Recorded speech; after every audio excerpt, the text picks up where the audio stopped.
साल 1914। एक छोटा सा आइलैंड जहां न शहर का शोर था न इंसानों की भीड़, बस एक लाइट हाउस और समुद्र की गहराइयों में छुपा एक राज। कैमरा धीरे धीरे साउथ अटलांटिक के बीच एक शिप पर फोकस करता है जो अपनी मंजिल की तरफ बढ़ रहा था। शिप पर था वेदर ऑफिसर डेविड, जो एक अकेला मिशन लेकर जा रहा था 1 साल के लिए, एक ऐसे आइलैंड पर जहां इंसानों की आवाज बहुत कम सुनाई देती थी। आइलैंड दूर था, ओशन के सबसे गहरे हिस्सों में छुपा हुआ।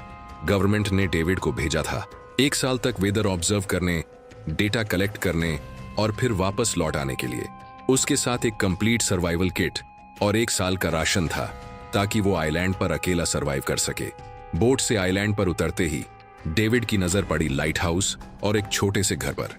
ये वही घर था जहां पहले एक और ऑफिसर रॉबर्ट्स रहता था। आज से डेविड की ड्यूटी शुरू हो रही थी और रॉबर्ट वापस घर जा रहा था। घर के अंदर घुसते ही डेविड की आंखें फट गईं। फर्नीचर बिखरा हुआ था, चीजें उलटी पुलटी पड़ी थीं। इंसान का कोई निशान नहीं था। हर कोने में खालीपन था, सुनसान लग रहा था, जैसे कोई जल्दी में घर छोड़कर भाग गया हो। कैप्टन ने कहा, शायद लाइट हाउस में कोई हो। दोनों लाइट हाउस की तरफ बढ़े, हर कदम पर सस्पेंस और अनसर्टेनिटी के साए में। लाइट हाउस का गेट तेज और नुकीले लकड़ों से बंद था, जैसे किसी ने जानबूझकर अंदर आने से रोका हो। कैप्टन ने गेट पर नॉक किया, फिर दोबारा, लेकिन सिर्फ साइलेंस। आखिर में जोर से धक्का दिया और अंदर घुस गए। ऊपर जाकर उनकी नजर पड़ी एक आदमी पर, ग्रूनर। जब उन्होंने पिछले ऑफिसर के बारे में पूछा, ग्रूनर कैजुअली बोला, वो मर गया, कोई भयानक बीमारी थी। डेड बॉडी के बारे में पूछा तो जवाब और अजीब था, शायद किसी ने मार दिया। डेविड और कैप्टन एक दूसरे को देखते रहे। ये इंसान थोड़ा सही दिमाग का नहीं लग रहा था, लेकिन पुराने ऑफिसर का पता जाने बिना कुछ नहीं किया जा सकता था। कैप्टन ने डेविड को ऑफर दिया, हमारे साथ वापस जा सकते हो। डेविड जानता था अगर वो गवर्नमेंट को एक्यूरेट वेदर रिपोर्ट दे पाया तो उसे अच्छे पैसे मिलेंगे, और उस वक्त पैसे की जरूरत भी थी, इसलिए उसने वही रुकने का फैसला किया। कैप्टन ने डेविड को गन दी प्रोटेक्शन के लिए और कहा, यह जगह उतनी सेफ नहीं जितनी दिख रही है। कैप्टन के जाने के बाद डेविड ने घर को सेटल करना शुरू किया। हर चीज को सही जगह पर रखा, रूम को थोड़ा रहने लायक बनाया। ड्रॉयर में उसे पुराने ऑफिसर की डायरी मिली। डायरी में 1913 की एंट्रीज थीं, जिसमें आइलैंड के बारे में अजीब और अधूरे नोट्स लिखे थे। कुछ पेज पर क्रिएचर्स के स्केच बने थे जो शायद बोर्डम और लोनलीनेस का नतीजा लग रहे थे। एक पेज पर ऑफिसर की वाइफ की फोटो चिपकी हुई थी। डेविड डायरी पढ़ते पढ़ते थक गया, धीरे धीरे नींद में चला गया।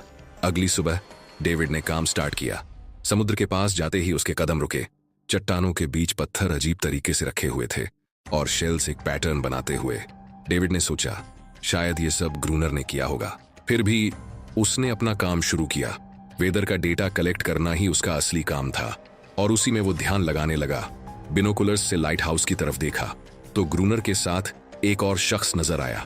अगले ही पल डेविड ने सोचा, शायद उसका वहम था। रात हो गई। काम में बिजी डेविड को दरवाजे पर नॉक की आवाज सुनाई दी। उसने नाम लेकर आवाज लगाई, लेकिन कोई जवाब नहीं आया। हाथ में लैंप लेकर आगे बढ़ा और एक अजीब सी गुनगुनाहट सुनाई दी। दरवाजे के नीचे से एक हाथ अंदर आने की कोशिश कर रहा था, लेकिन वो इंसानी नहीं था। डेविड का दिल जोर जोर से धड़कने लगा।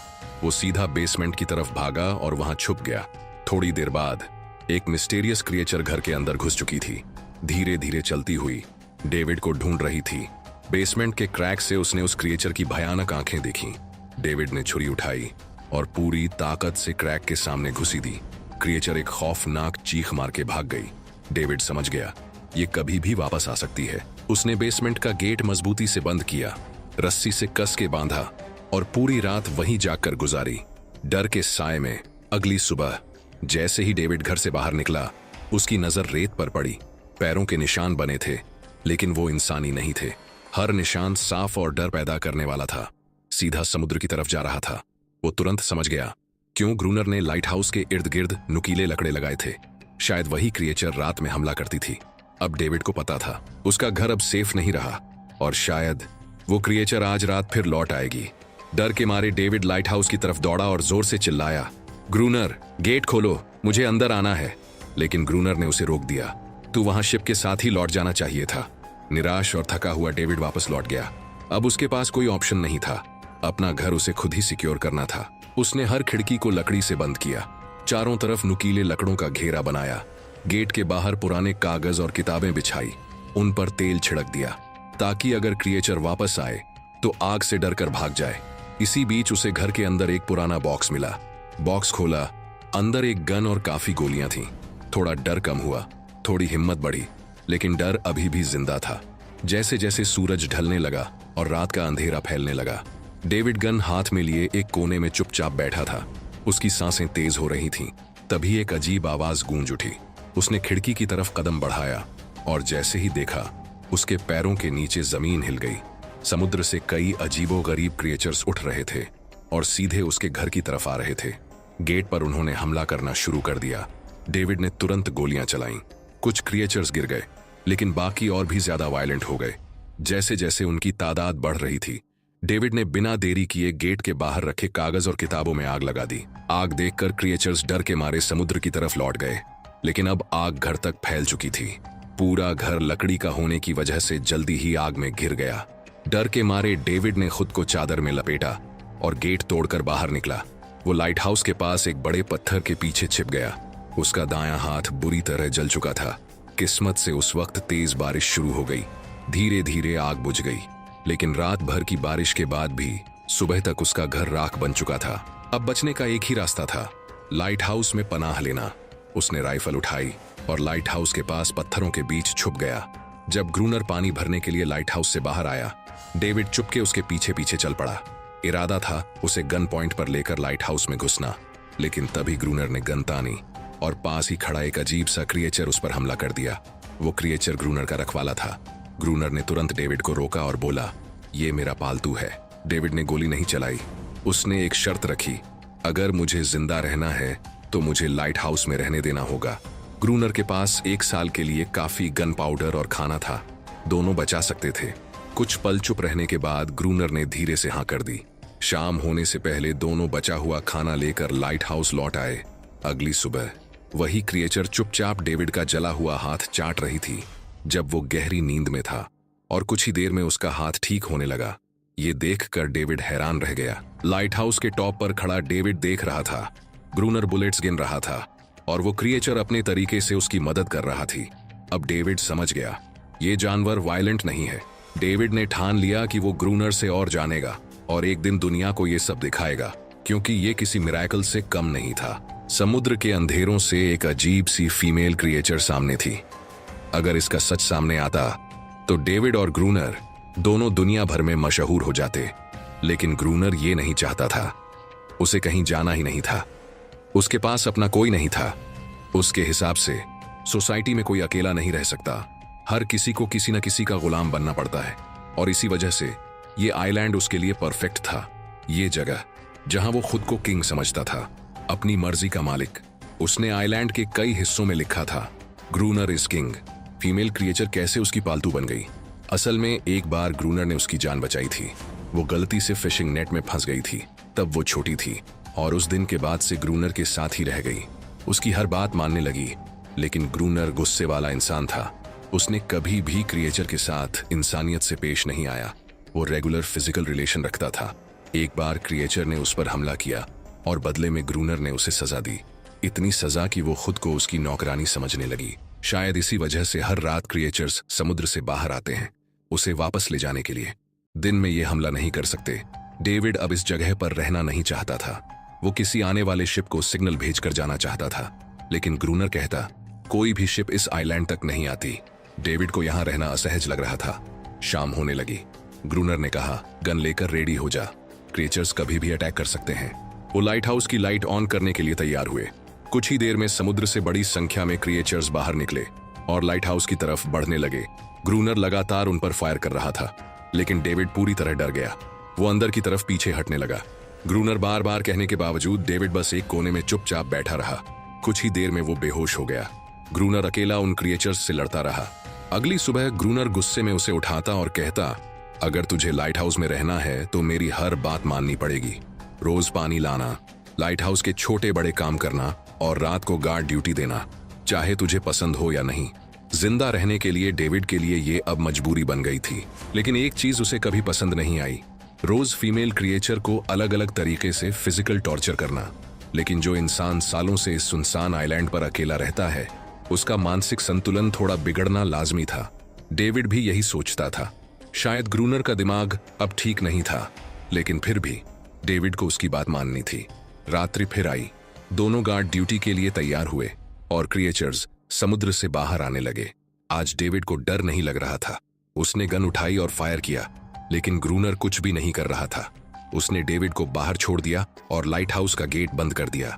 वो खुद चुपचाप अंदर बैठ गया ताकि डेविड खुद सीख सके कि इन क्रिएचर्स से कैसे लड़ा जाता है, वरना लड़ते लड़ते वो मर सकता था। डेविड चीख चीख कर मदद मांगता रहा, लेकिन ग्रूनर ने कोई जवाब नहीं दिया। रात भर वही सिलसिला चलता रहा। डेविड ने थकते थकते, खून में लथपथ होते हुए भी लड़ना जारी रखा। जब सुबह हुई, ग्रूनर ने देखा कि डेविड लाइट हाउस के गेट के बाहर बैठा था, थका हुआ लेकिन जिंदा। अब उसने सीख लिया था क्रिएचर्स से कैसे लड़ना है। उसके अंदर का डर पूरी तरह खत्म हो चुका था। समय के साथ डेविड रातों को इन क्रिएचर्स से लड़ते और दिन में ग्रूनर के लाइट हाउस के काम संभालते हुए इस आइलैंड के साथ खुद को जोड़ता गया।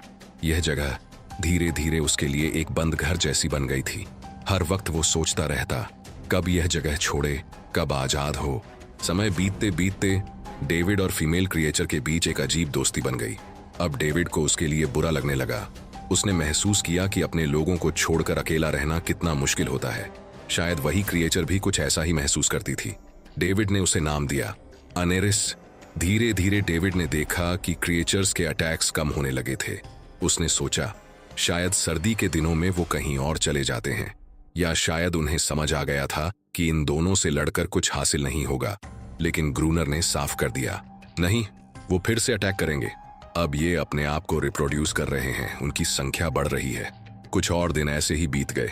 एक रात डिनर के बाद ग्रूनर और डेविड ने समय बिताने के लिए शतरंज खेलना शुरू किया। खेल में इतने उलझे कि वो लाइट हाउस की लाइट ऑन करना भूल गए। अंधेरे का फायदा उठाकर क्रिएचर्स ने अटैक कर दिया। डेविड ने देखा वो अब रिप्रोड्यूस कर चुके हैं। उनकी संख्या इतनी ज्यादा थी कि दो लोग मिलकर भी लंबी देर तक नहीं लड़ सकते थे। बुलेट्स भी लगभग खत्म हो चुकी थीं।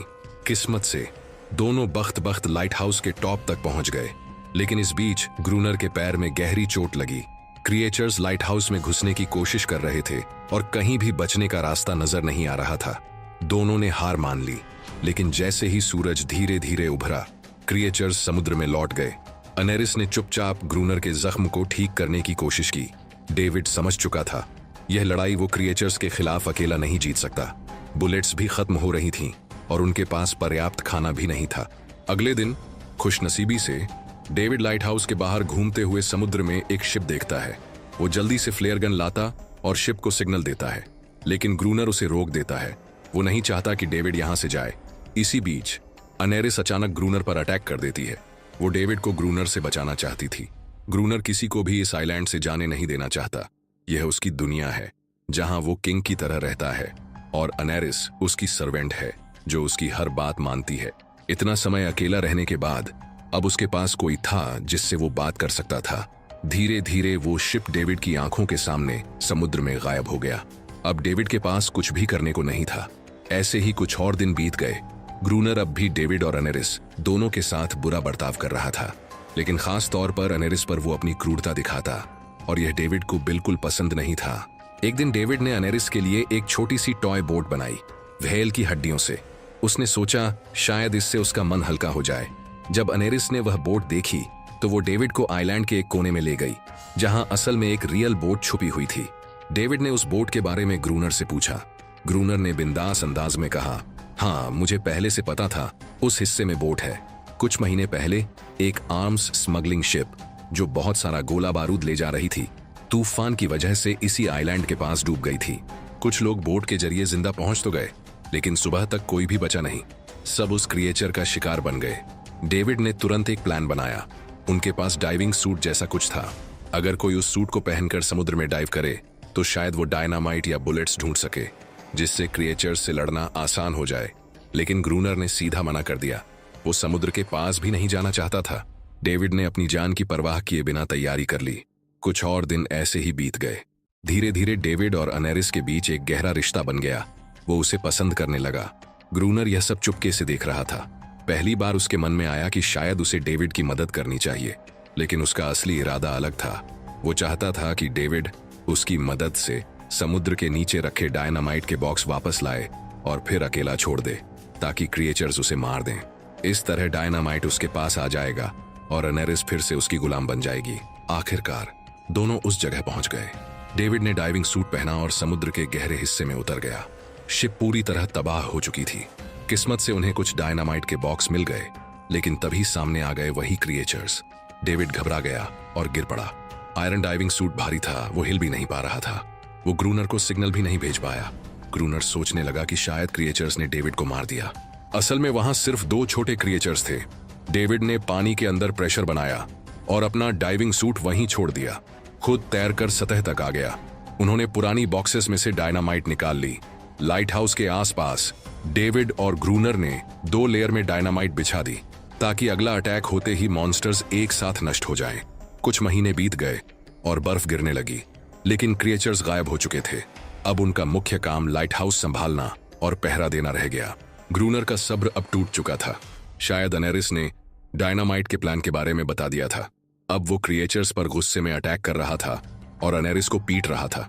डेविड ने बीच में आकर उसे रोका। फिर दोनों ने मिलकर एक नया प्लान बनाया। लाइट हाउस का मुख्य गेट खुला छोड़ दिया गया ताकि जैसे ही क्रिएचर्स पास आए, डायनामाइट उन्हें उड़ा दे। जैसे ही क्रिएचर्स मुख्य गेट की तरफ बढ़ने लगे, वो तुरंत डेविड पर अटैक करने लगे। डेविड हिम्मत दिखाता हुआ उनसे लड़ रहा था। ग्रूनर लीवर दबा रहा था, लेकिन ब्लास्ट नहीं हुआ। डेविड ने देखा कि वायर गलत तरीके से कनेक्ट था। वो तुरंत ऊपर भागा और वायर दोबारा जोड़ने लगा। तब तक क्रिएचर्स लाइट हाउस पर चढ़ने की कोशिश कर रहे थे। ग्रूनर अकेला उन्हें रोकने की कोशिश कर रहा था। जैसे ही कनेक्शन कंप्लीट हुआ, डेविड पहला लेयर उड़ा देता है। कई क्रिएचर्स धमाके में खत्म हो गए, लेकिन अभी भी कई मॉन्स्टर्स लाइट हाउस पर अटैक करने के लिए रेडी थे। इस वजह से ग्रूनर ने दूसरा लेयर भी ब्लास्ट कर दिया। दोनों धमाकों की भयानक ताकत से बेहोश हो गए। अगली सुबह जब दोनों होश में आए तो अनेरिस वहां नहीं थी। चारों तरफ मरे हुए क्रिएचर्स बिखरे पड़े थे। जो जिंदा बचे थे उन्हें ग्रूनर मार रहा था। तभी डेविड की नजर एक क्रिएचर के गले में लटके नेकलेस पर पड़ी। उस मोमेंट डेविड को अपनी सबसे बड़ी गलती का एहसास हुआ।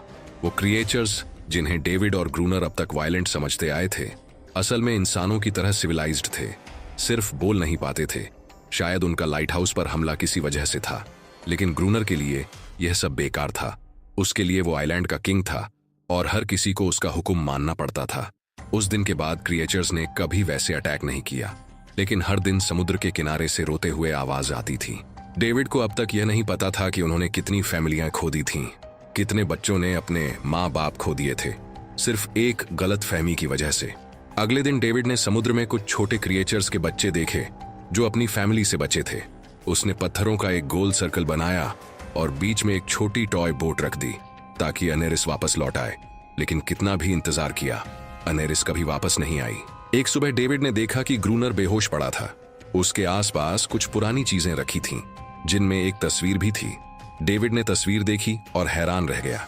यह वही लड़की थी जिसका फोटो उसने पहले दिन ग्रूनर की डायरी में देखा था। वही उसकी वाइफ थी। ग्रूनर की वाइफ, जो लाइट हाउस की वेदर ऑफिसर थी और लगभग 1 साल पहले इस आइलैंड पर आई थी। उसका असली नाम रॉबर्ट था, लेकिन उसने अपना नाम बदल लिया था क्योंकि अब वह आइलैंड छोड़ना नहीं चाहता था। यह देखकर डेविड ने भी यह उम्मीद छोड़ दी कि वह कभी इस आइलैंड से जा पाएगा। अगले दिन शाम को जब डेविड समुद्र के किनारे गया, उसने देखा कि सर्कल में रखी छोटी बोट अब वहां नहीं थी। उसी जगह एक क्रिएचर का छोटा बच्चा था जिसके हाथ में वह बोट थी। डेविड ने अपनी टॉर्च उस सर्कल में फेंक दी ताकि बच्चा समझ सके कि उसका इरादा लड़ने का नहीं है। वह किसी को चोट नहीं पहुंचाना चाहता था, वह सिर्फ दोस्ती करना चाहता था। कुछ ही देर बाद समुद्र की लहरों से अनेरिस निकलती है और उसके पीछे पूरा क्रिएचर्स का ग्रुप उभर आता है। लेकिन इस बार कोई भी डेविड पर अटैक नहीं करता। अब उनका इरादा सिर्फ शांति और अपने बच्चों के लिए सुरक्षित जगह पाना था। इंसानों की अचानक एंट्री उन्हें बिल्कुल पसंद नहीं आई थी, इसलिए उन्होंने पहले अटैक किया था। लेकिन ग्रूनर को यह कौन समझाए, वह अब भी खुद को इस आइलैंड का किंग मानता था। ग्रूनर लाइट हाउस से बाहर आता है, हाथ में बंदूक लेकर। डेविड उससे समझाने की कोशिश करता है कि ये क्रिएचर्स लड़ना नहीं चाहते, ये शांति चाहते हैं। लेकिन ग्रूनर किसी की नहीं सुनता। वह चीखता है, अनेरिस, अंदर चली जाओ। लेकिन यह पहली बार था जब अनेरिस ने उसकी बात नहीं मानी। अब वह उसकी नौकरानी नहीं थी, वह सिर्फ एक माँ थी जो अपने बच्चों के लिए खड़ी थी। ग्रूनर अंदर से कमजोर महसूस करता है क्योंकि अब कोई भी उसका हुक्म नहीं मान रहा।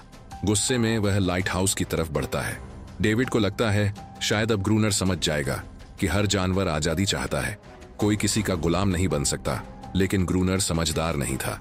जैसे ही वह लाइट हाउस पहुंचता है, उसने सिग्नल गन से फ्लेयर छोड़ी जो सीधे एक छोटे क्रिएचर के बच्चे पर जाकर लगी। बच्चे की तुरंत मौत हो गई। सारे क्रिएचर्स डर के मारे भाग गए और अनेरिस ने भी डेविड पर से भरोसा खो दिया। गुस्से में पागल डेविड तुरंत लाइट हाउस की तरफ दौड़ा और ग्रूनर से टकरा गया। वह चिल्लाता है, क्यों किया तूने ये सब? ये लोग तो सिर्फ शांति चाहते थे। लेकिन ग्रूनर इतना वायलेंट हो चुका था कि उसने डेविड को मारने का फैसला कर लिया। हाथ में एक्स लेकर जैसे ही वार करने जा रहा था, डेविड ने उसे उसके असली नाम से पुकारा, रॉबर्ट। यह सुनकर ग्रूनर रुक गया। असल में रॉबर्ट जैसा इंसान वहां कभी था ही नहीं। इस आइलैंड पर आने के बाद उसकी मेंटल स्टेट टूट चुकी थी। अकेलापन, पत्नी की मौत, गहरा डिप्रेशन, इनकी वजह से वह ऐसा बन गया था। वह असल में कोई किलर नहीं था। क्रिएचर्स कभी लड़ना नहीं चाहते थे, वे बस शांति चाहते थे। ग्रूनर ने उन्हें सिर्फ इसलिए मारा ताकि खुद को पावरफुल दिखा सके। अब उसे अपनी गलती का एहसास हो चुका था। उसने खुद को क्रिएचर्स के सामने सरेंडर कर दिया। कुछ ही पलों में उन्होंने उसे मार दिया। डेविड लाइट हाउस के अंदर खुद को लॉक कर लेता है। समय बीतता रहा। 1 साल बाद आइलैंड पर गवर्नमेंट ऑफिसर आता है, साथ में नया वेदर ऑफिसर भी। डेविड को वहां से ले जाया गया। नया ऑफिसर समझता है कि डेविड ही ग्रूनर है और डेविड भी उनकी इस गलतफहमी को नहीं सुधारता। वह चुपचाप बालकनी पर खड़ा हो जाता है, बिना कुछ कहे। अब वह भी इस आइलैंड को छोड़ना नहीं चाहता, बिल्कुल ग्रूनर की तरह। इसी दौरान अनेरिस अपने परिवार के साथ खुश थी। अब उन्हें ग्रूनर जैसे किसी इंसान का डर नहीं। आइलैंड पर भी, समुद्र में भी वे पूरी आजादी से जी रहे थे।